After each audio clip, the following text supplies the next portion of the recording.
past few years, we've heard the term free agents and been told we would all need to become one in order to succeed.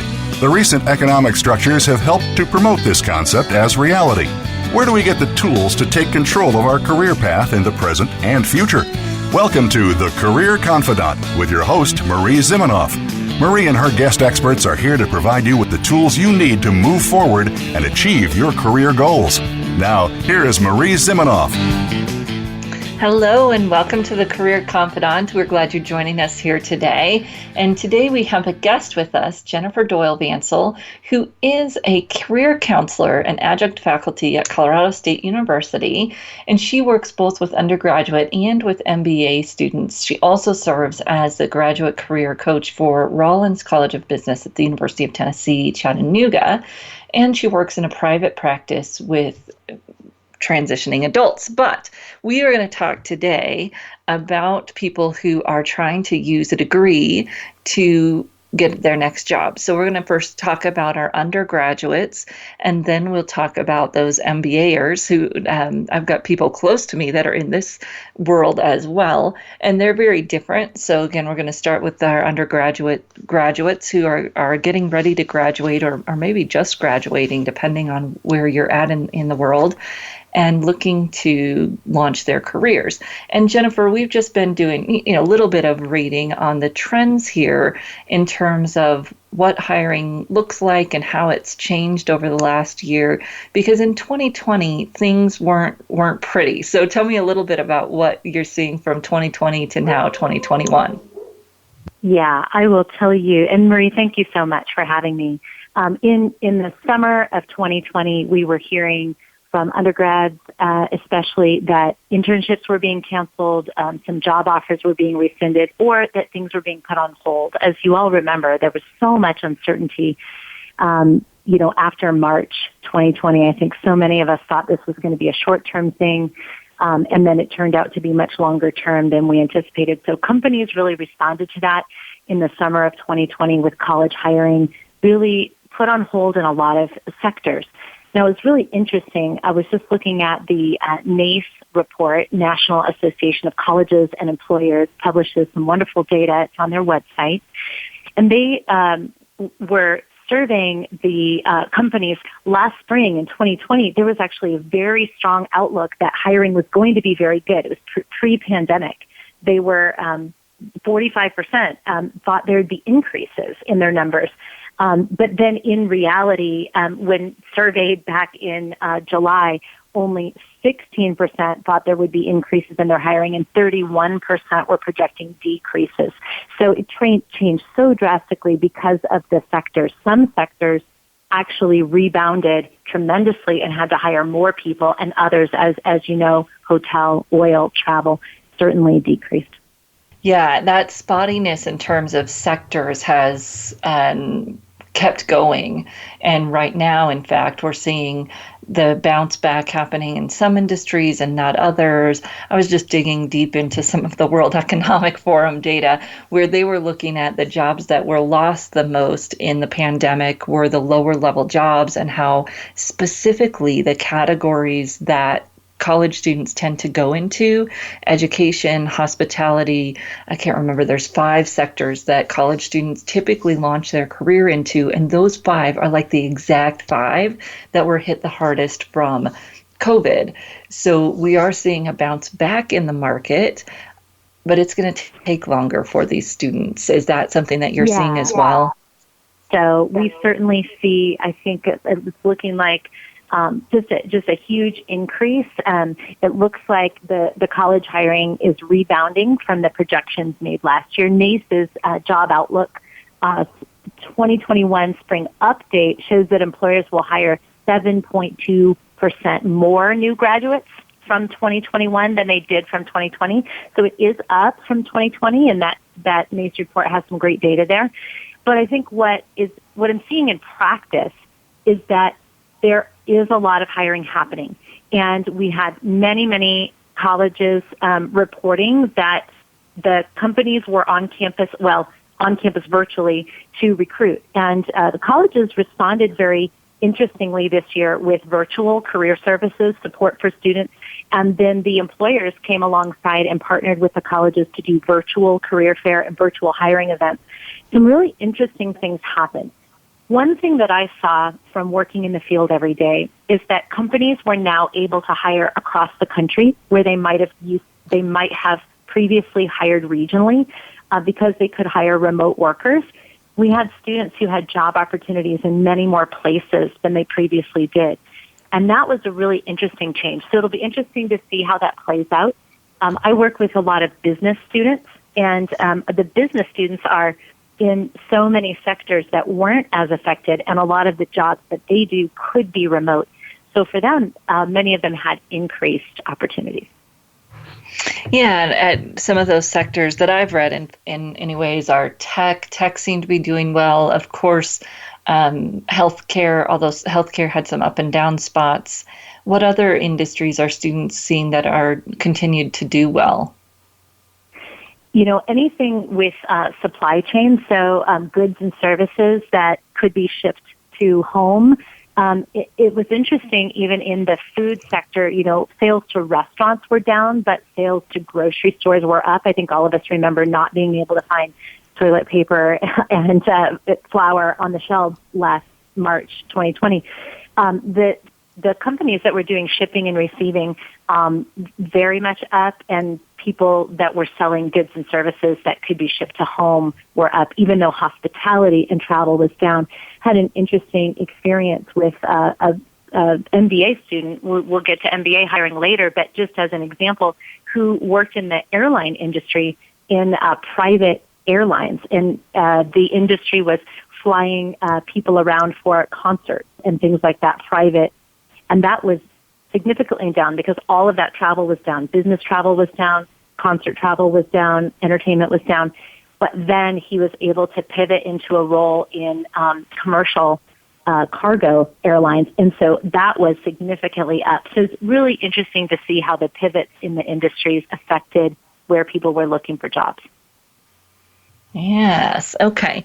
So what are some of your top tips for these undergraduate students and their parents as they're looking to transition into the workplace? Absolutely. So one of the big things that I think a lot of people don't realize is that the career centers on the college campuses are such a tremendous partner.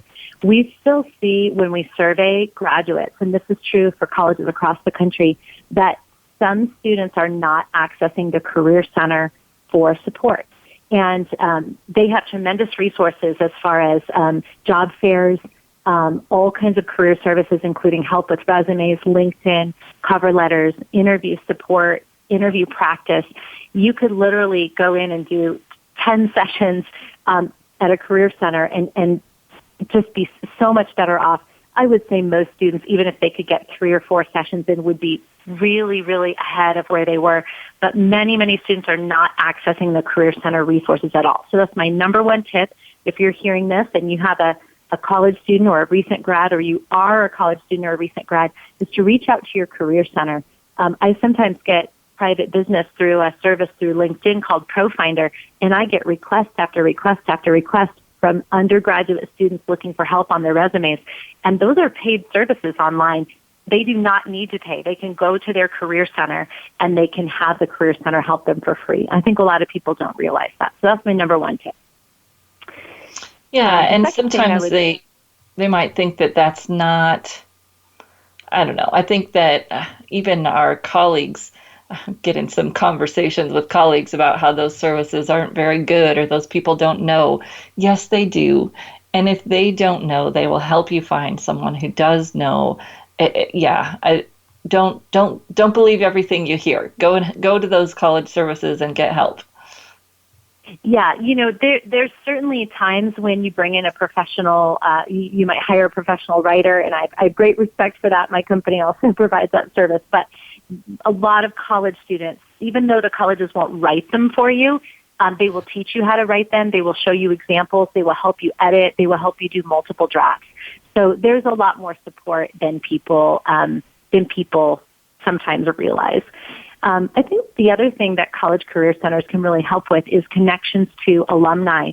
And, if you're an average student, let's say you're graduating with a degree in accounting or a degree in biology, you might not know other accountants or other biologists, but the career centers do. And the other people that do are your faculty. And so if the students can connect with faculty or career center professionals to say, how do I connect with professionals in this industry? Not just employers, which absolutely they can connect you to employers, but also professionals in the industry who may be able to refer them to internships and jobs. The colleges can really, really help with that. And even for students who are coming from backgrounds where they may not have a natural network in their new chosen field, they can rely on the college professionals to help them make some connections. Excellent. So go to the Career Center, use your Career Center and your faculty for connections. Anything else for the undergraduate students?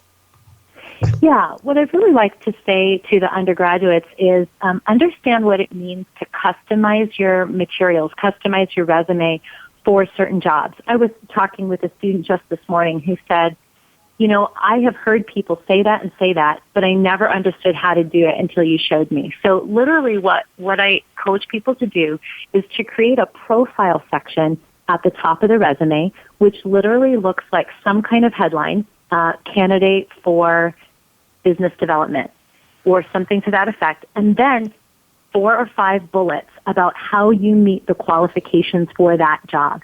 So the job might specifically say that we want someone who can build strong relationships with customers, and you would write a bullet right at the top that said, strong relationship abilities gained from 3 years as club president, or whatever it is for you. But you're directly customizing the top of the resume to the job. Now that replaces what we consider to be an outdated objective statement. So if your resume still says, my objective is to find a good job at a great company using my skills, we want to replace that with a customized profile. And so if you can customize the top of your resume to show how you meet the requirements of the job, then new graduates should put education next, and then they can put their experience. I also encourage undergraduates to put projects on. I was just talking with a student this morning who was in the field of supply chain management, and he had done amazing projects in school, but all of his work history was restaurant. And so first off, there's a lot of supply chain and logistics in restaurants. He needed to pull that experience out, but he also had done some amazing projects, and putting those on his resume made all the difference in the world. If he just said, this is me, I graduated and I used to work at restaurants, the company wouldn't understand that he would know how to do the qualifications that were required for the job. So customizing, absolutely. But it doesn't mean rewriting your entire resume every time. It means creating a section at the top, 4 or 5 lines and a title that gets rewritten each time for the job. What would you add to that, Marie? You are absolutely an expert in resume writing. I know you've got some opinions there too.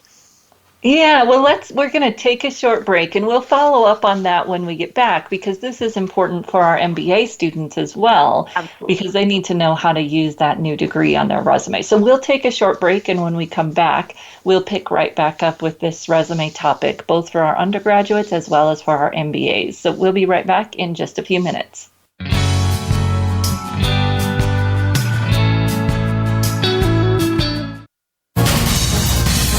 Voice America Business Network, the bottom line in business. You know that the career landscape has changed and that you need to be proactive about managing your career. You can have the foresight, skills, and confidence you need to take charge of your career and seize opportunities. A strategic advantage and career expert, Marie Zimenoff has helped thousands of leaders like you get focused, get found, and get hired. Visit getcareersmart.com to find out more. That's getcareersmart.com or call 800-521-2080 to schedule your complimentary consultation. Today, expertise equals credibility. When you know what to do and how to do it, people follow because they acknowledge that you know more. However, stepping up in your career eventually pushes you out of your comfort zone of expertise. How you lead at those moments requires new skills. We're here to show you how to survive and thrive. Join me, Wanda Wallace, on Out of the Comfort Zone at Voice America Business Channel. You can find more information at leadershipforuminc.com.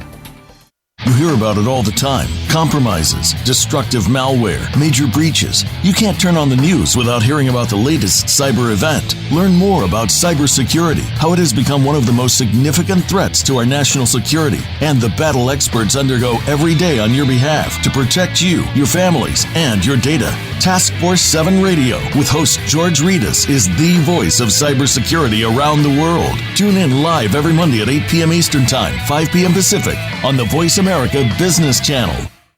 Now you don't have to stay linked to your desktop or laptop. Take Voice America on the go and listen anywhere. Get our mobile app for iPhone, BlackBerry, or Android at the Apple iTunes App Store, BlackBerry App World, or Android Market.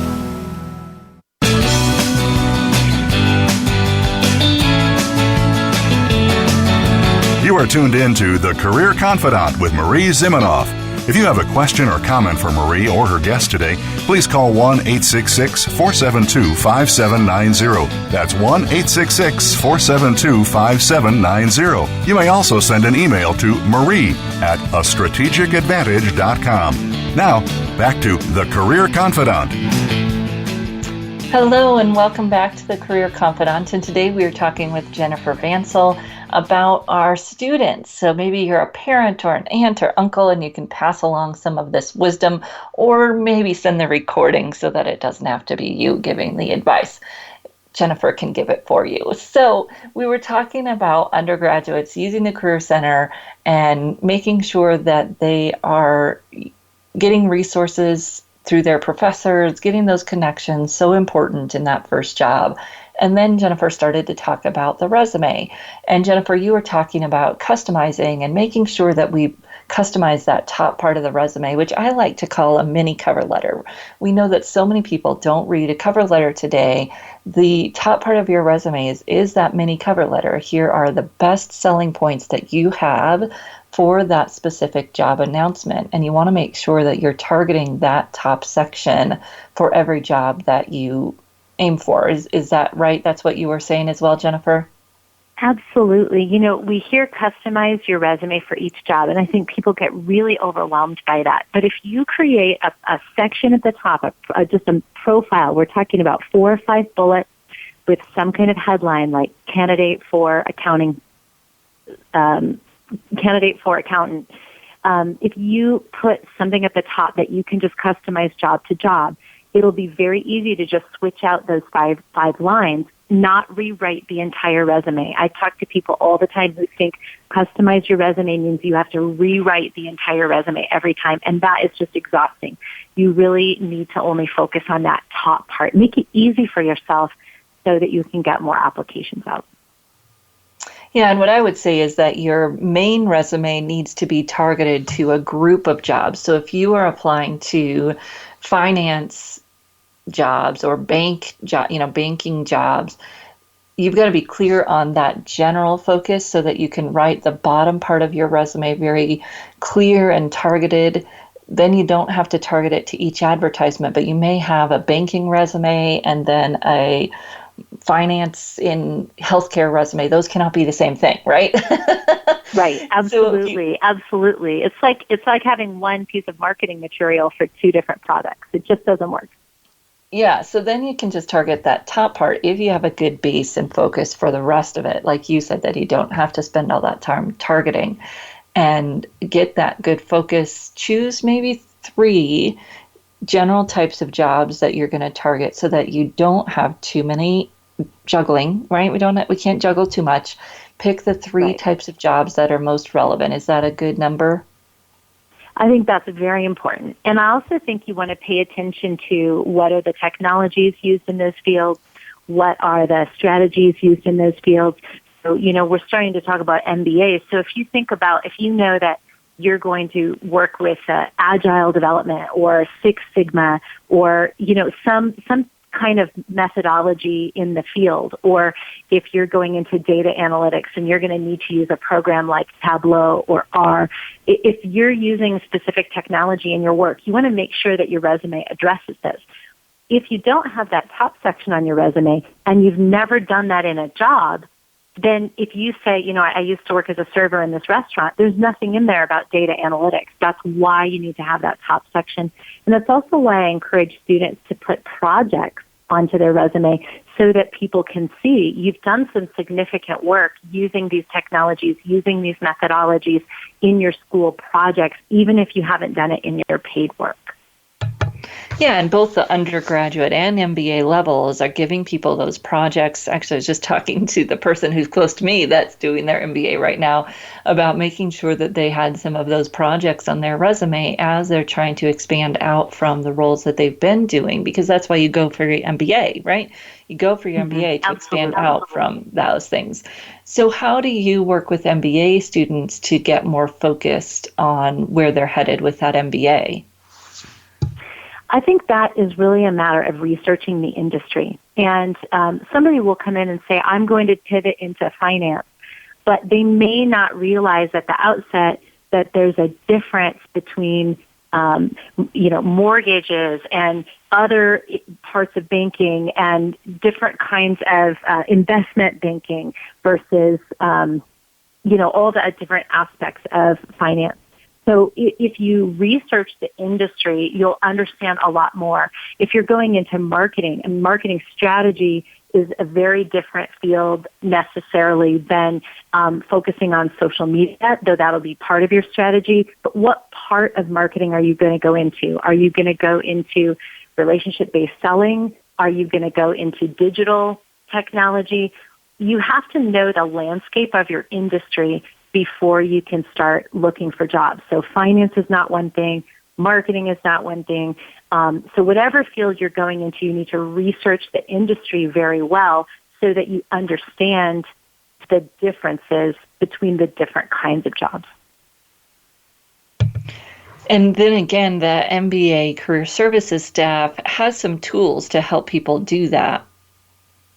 Whether you're transitioning with we're talking about transitioning with the degree, the professional staff in the career centers will be very helpful to you.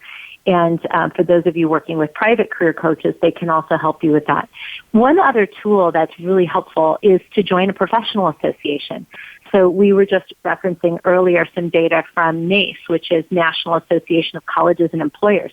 Well, that's an organization that we as career professionals are part of, and we follow the trends and we get training and shared webinar knowledge because we're part of that professional association.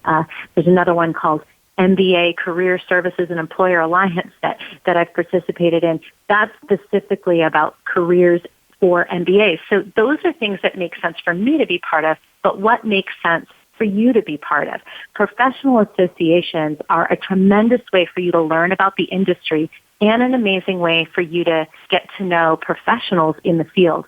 And when the world opens up again and you can go to a conference in person, that is an amazing way to meet people in the field. I've seen so many people get hired for jobs through professional association connections.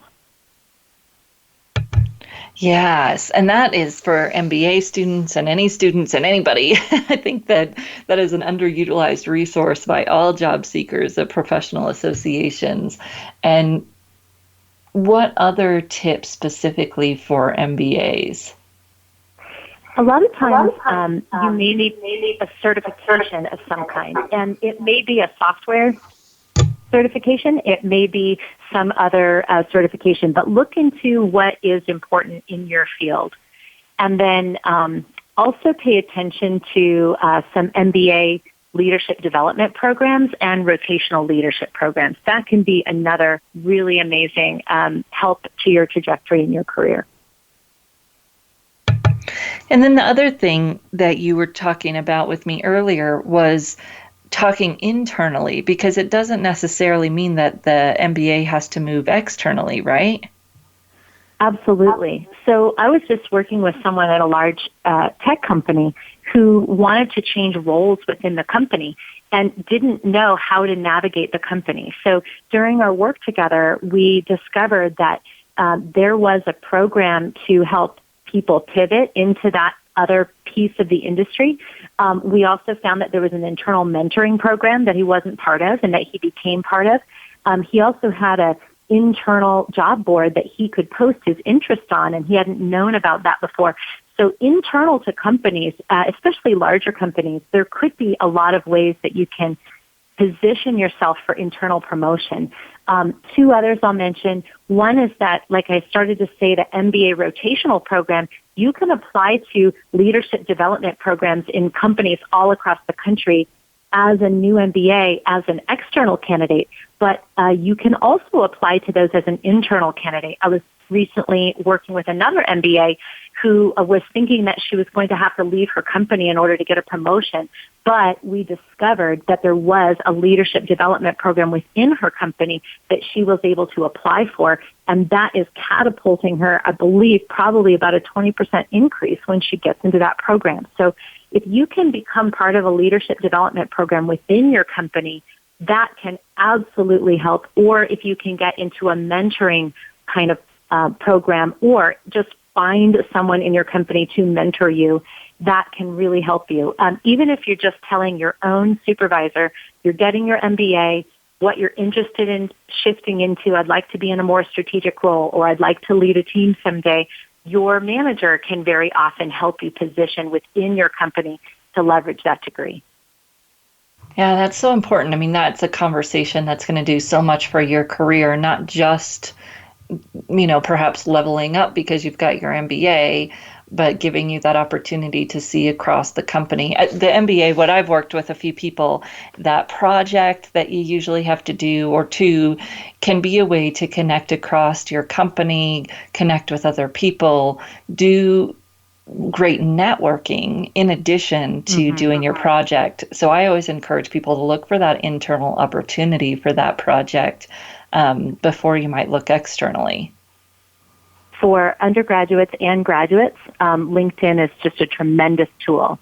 And we've actually got to use it as a tool, right? I think people say, I'm going to update my profile and people will come looking for me. But that doesn't necessarily happen. Yeah, it happens sometimes. It depends on the skills you have. You can put 50 skills in LinkedIn, and most people have not nearly maxed out the skills. So I certainly suggest that you make yourself as findable as possible, and then people can come to you. But also, if you are liking, sharing, and commenting strategically on content in your industry, then other people who follow that piece of the industry will also be able to get you on their radar, and you could make some interesting connections through your conversations in LinkedIn. I've had that happen many times and seen that with many, many students I've worked with. Yes, and you post some great information on LinkedIn about how people can use LinkedIn. So tell people how they can find you, how they can contact you, and where they can find information. Absolutely. I love to share information on job seeking and career change and meaningful work. I'm a strengths-based career coach, and I post information on LinkedIn a couple times a week. My name in LinkedIn is Jennifer Doyle Vancil. I welcome you to follow me. I'm also on the website communicatingstrengths.com for my private practice. So love to connect with you either of those ways, and welcome a discussion, and would love to be part of continuing this discussion. Thank you, Marie, for the opportunity today. Yes, thank you, Jennifer. Such great information. We are going to say goodbye to Jennifer. Thank you for sharing your wisdom. If you've got a graduate or soon-to-be graduate in your life, share this with them. And we are going to come back on Career Confidant. We will say goodbye to Jennifer, but we'll be back here in just a few minutes on the Career Confidant.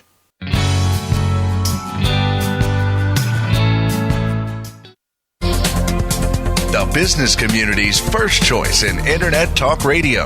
Voice America Business Network. You know that the career landscape has changed and that you need to be proactive about managing your career. You can have the foresight, skills, and confidence you need to take charge of your career and seize opportunities. A strategic advantage and career expert, Marie Zimenoff has helped thousands of leaders like you get focused, get found, and get hired.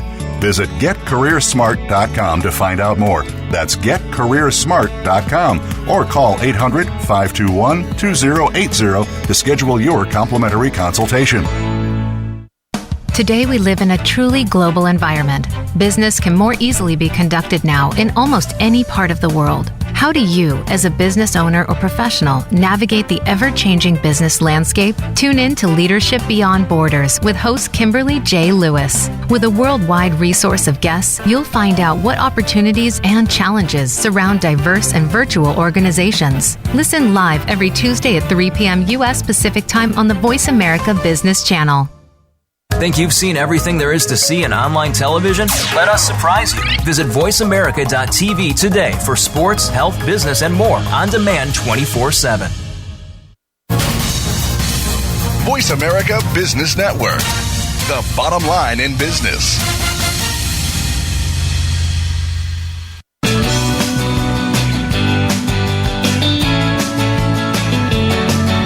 You are tuned in to The Career Confidante with Marie Zimenoff.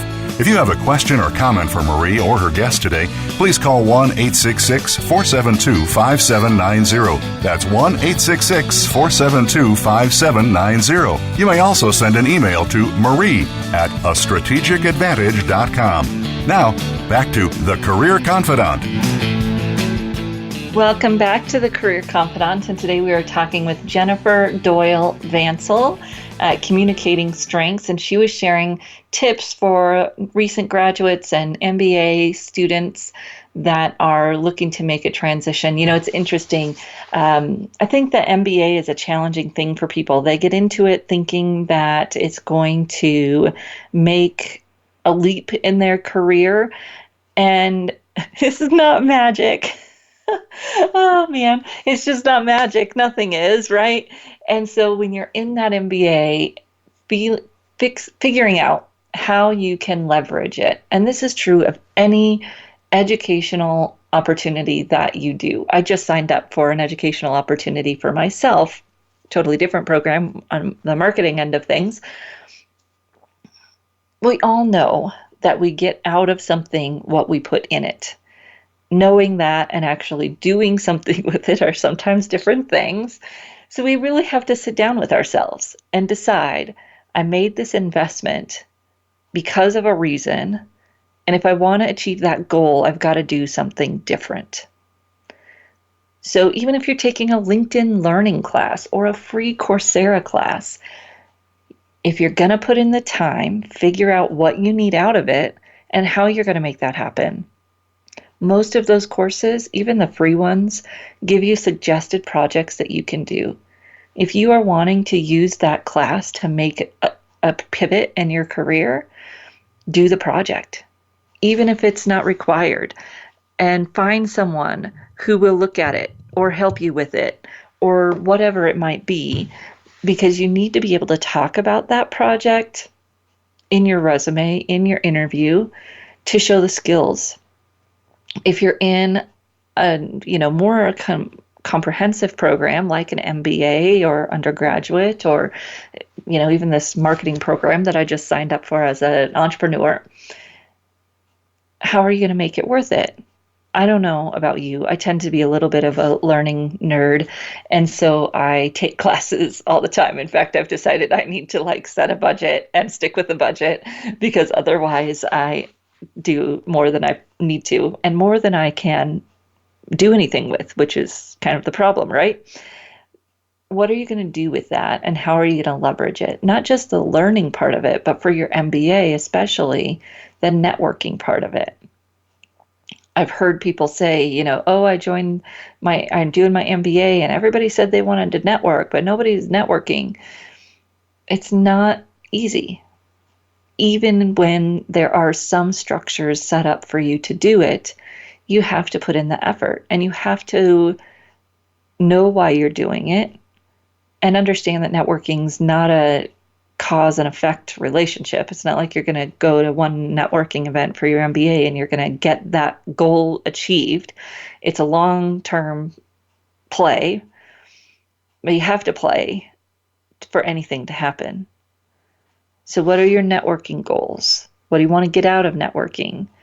And how can you put in the effort consistently over some time to make that happen? Going to the small group events, doing what you can. It's been really hard this year. The person I know just started their MBA last fall, and it's been hard, right? Because you couldn't get together in person. Now some of that is starting to lighten up. Go to those events, meet people, figure out who you want to meet. What types of companies will they work at? What type of work will they do? Because the people in your class might be able to make those introductions to other people, and it just gives you something to talk about. What do you want to do? What are you trying to learn more about? They're trying to learn more about something too. So how can you help them? Looking for those opportunities to introduce them to someone that they might want to talk to learn something they might want to learn. And that opens so many doors for you to then look for help when you need it, or for them to share a name when they have it, if they know what you're looking for, and if they've had an opportunity to receive some help as well. Then, of course, on the coursework side of it, you learn what you want to learn in most of these programs, especially an advanced program, but even at the undergraduate level, you get out what you put in. What's important to you to learn? Where are you going to put in some extra effort? Where could you talk to someone beyond class to learn more? And as Jennifer was saying, those professors, such a great underutilized resource. Go to office hours, talk to them, not just about the coursework, but about how whatever they're teaching fits into whatever you think you want to do in your life, because that's how you build those relationships, so that when you're looking for a referral to a company, when you're getting ready to graduate, it isn't, hey, professor, I had you in class 3 years ago and we never really talked, but now I see that you know so-and-so and I'd love an introduction. No, it's not going to work. Make some relationships now and figure out how to interact, how to engage during classes. This is probably hardest for undergraduates because we're freshies and we're not sure what we're doing. But when you start to open up and open your mouth or type in the keyboard, I think this is easier during virtual classes for some of us, because it's easier to type in the chat, my thoughts, my questions, and people get to know you, not just the professor, which has got some leverage points, but other people in your class get to know you because you're asking questions or bringing up a point or whatever it might be. The largest benefit, perhaps, of you doing that is that you learn more. We as people, used to say we as adults, but the truth is we as people learn more when we are engaged, when we're asking questions, when we're responding to discussion, when we're participating. We learn so much more when you can force yourself to participate and engage, and you will get more out of it in all of the ways that you can imagine. If you're not that engaged in a class, go talk to the professor, and you might not be asking them this question directly, but how does this apply to my life? But asking those questions of, hey, this is what I'm looking to do. What concepts will be most important for me to pay attention to be able to do this as I move forward? When you can connect the dots, you're going to be more engaged. And if you're taking an online class, even more important to find ways to engage. Find an accountability partner who's also taking the class. Sign up with a colleague or someone you know. If it's a Coursera class where they don't necessarily have a live cohort, find someone to help you engage with the materials, take advantage of the time and or monetary commitment that you've made, because otherwise it will just be another thing that sits on your desk. Or you'll get your MBA, but you won't go anywhere in your career. This person that I know that's completing their MBA did a survey of their MBA class, asking how many people had applied to a new job since they started the class. And this is only, 3-4 months in. But I think there were only 5 people who had applied to a new job since they started the MBA class. It's early, still lots of time. But don't let that go to waste. If you're taking it for a reason, set up some structures for yourself to be able to execute on that reason. Especially a $60,000 MBA. It kind of just makes me wonder when this person tells me, the responses from some of their classmates. It's a big investment. Even $2,000 if you're, taking an online class, it's a big investment. Make it worth it. Network, create some structures for you to get the most out of the class, connect the dots between what you're trying to get out of it and what you want. And this is backing the truck up a little bit. Do your research before you do it. Do your research before you take that class. Is an MBA going to get you where you want to go in your career? How do you know? Talk to some people who do what you want to do. Look at their profiles on LinkedIn. Do they have an MBA or not? Maybe they have some other type of degree. When we do our research ahead of time, then we're going to be more engaged because we're going to see the before and after stories. We're going to see the pathways that can get us where we want to go. And we're going to understand how a degree may or may not factor into that move, how a degree or a certification program or even a LinkedIn learning class is actually going to factor into that change that we want to make. And putting those pieces together, doing the research and really understanding what value you're looking to get out of it, and then creating some kind of plan and structure for yourself to actually get the value out of that. While you're going through the program, you want to take notes, keep track, just like you would at a job. What were some of your projects? What were your accomplishments? What were the outcomes of these projects? They're going to be tracked a little bit differently. They might sound a little different, but I want to know, what were you doing? Why were you doing it? What skills or tools, as Jennifer was talking about, were you using to do these things? And then what were the outcomes? Presenting, maybe the grade might be something you share depending on the class.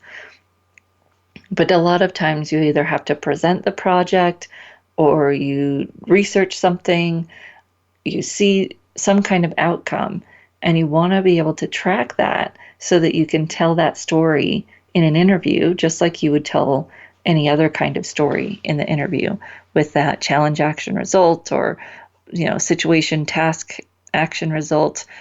Doesn't matter how you message it. It's the fact that you've got that story that you can talk about and you can have a good story to go along with it, which makes it feel more real, makes it feel like, yes, this person has actually done this because they can give me a little bit of detail about it, not just listing it in a class list, going deeper and being able to talk about that project. We're going to take a short break. When we come back, and I'll wrap this up with a little bow, give you some of the top points around how to leverage training and education in a career change or job search. We'll be right back in just a few minutes.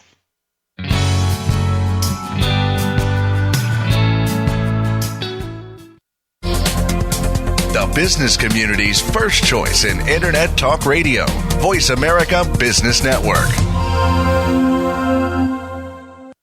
You know that the career landscape has changed and that you need to be proactive about managing your career. You can have the foresight, skills, and confidence you need to take charge of your career and seize opportunities. A strategic advantage and career expert, Marie Zimenoff has helped thousands of leaders like you get focused, get found, and get hired.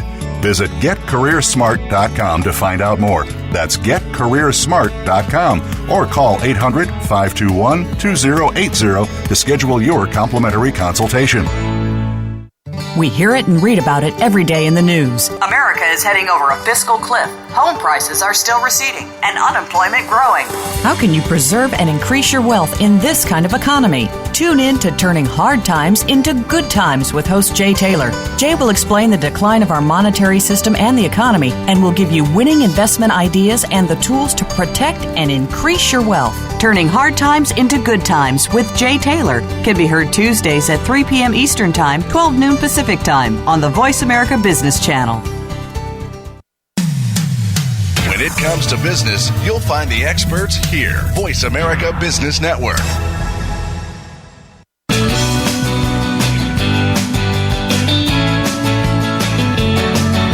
You are tuned in to The Career Confidante with Marie Zimenoff.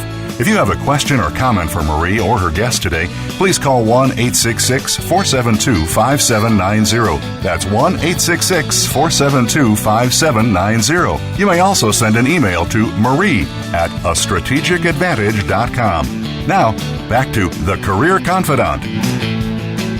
Hello and welcome to The Career Confidante. And today we've been talking with Jennifer Doyle Vancil about how you can advance your career and using education to do that. So the first thing that she talked about was using your career center. And if you are in an educational program and they offer that opportunity, take advantage of it. Free help. You can ask multiple people. You can do what you need to do. You can vet the services, compare them to what you read online. But there is nothing better than getting to talk one-on-one with someone about your specific situation. And guess what? You are paying for it. I know we say it's free, but it's not really free. You are paying for it in your school fees or whatever you're paying. So use it. Please make sure you use those services. Now, this kind of folds into a bigger topic here, which is just get help. If you are going to get help with your job search, that could be from a colleague. It could be from your university. It could be from, Jennifer was talking about using LinkedIn to find someone, hiring a coach, whatever that looks like for you. But especially if you find yourself struggling, find a way to get help, because there is not this is not I've got to do it on my own type of thing. This is an opportunity for you to connect with people, to network, get help from your professors. She talked about that as well. The other thing she talked about that I'll just want to highlight is the professional associations and the importance of using professional associations in your career, throughout your career. Such an underutilized resource by so many people. There's a professional association for everything that we do. And if you want to find one for your organization or for your career, there's one out there. I promise you. It's a great question to ask your faculty. What professional associations should I be paying attention to? What events should I be paying attention to? Because that is going to make a huge difference in your career. To get involved, to learn, to network, and mostly just to be aware of what's going on in your career so that it's not a surprise when things happen and you have the resources that you need to pivot faster. If you are using education to make a career change, use that network, use your resources, and leverage that to find other places to network while you are in your career. It's an easy time. People want to help you because you're a student. Milk it, right? Milk that for all it's worth, because people want to help you and you're in the perfect position to ask people for help. Now, Jennifer talked a lot about customizing your materials for the jobs that you apply to, and this is critical. You want to get focused, first of all. Find 3 main types of jobs that you'll be applying to, and make sure that you are clear on that underlying focus, because that will make your job search, not just your resume, but your job search so much stronger. When you can say, I'm aiming for these 3 types of jobs, and then I can pick out companies that I'd do those jobs at. I can pick out networking events where I'd meet those people. It just makes your job search proactive instead of reactive when you have that focus. So get focused, create a great foundational resume for each of those areas of focus, And then you can target your individual resumes when you see a specific job advertisement. Now, I've got a video on our Career Thought Leaders Facebook page. So if you find Career Thought Leaders on Facebook, in the resume videos resources area in our videos tab, you will find, find a whole bunch of resume videos. We've got one on resumes for graduates. We have 2 videos on targeting your resume to a specific position. The first one is targeting your resume to a general, like banking. And then the second video is targeting to a very specific position description. So if you're struggling with that, I walk you through it. I give you the step-by-step. And it's video, so I give you some visual resources. You look at some resume examples. If you are struggling, there's no reason to struggle alone. Go to the Career Thought Leaders Facebook page and you'll find those videos there. And again, you'll go to the page, and then on the videos tab, there's a playlist for resumes. And that will give you that information on targeting your resume. Jennifer also talked about targeting your LinkedIn profile. So you use the same info that you're going to get on targeting your resume to target your LinkedIn profile, so that you're really keying in on what words might someone be searching for when they're looking for someone like me. How can I connect the dots so that I might be found?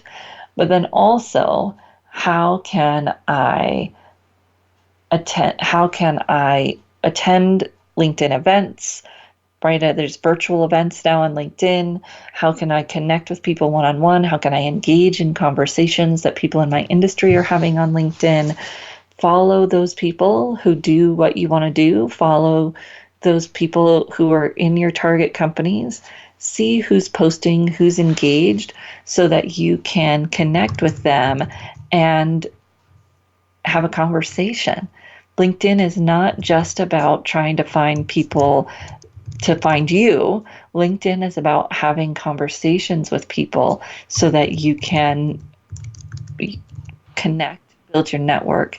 And job search is a proactive thing, right? It's not a sit back and wait for someone to find me thing.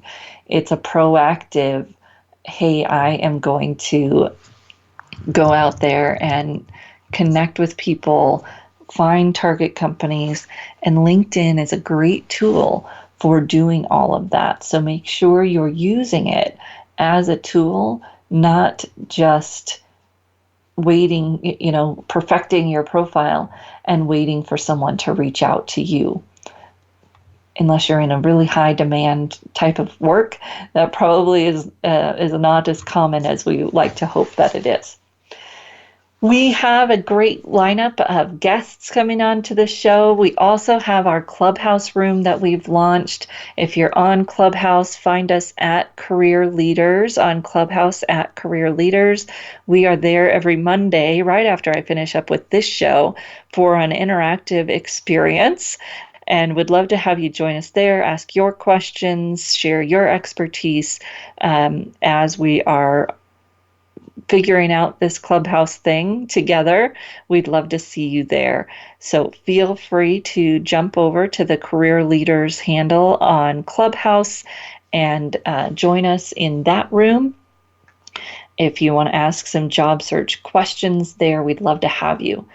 Always reach out to me at Marie, Marie, at careerthoughtleaders.com. And we look forward to seeing you right back here again next week on the Career Confidant.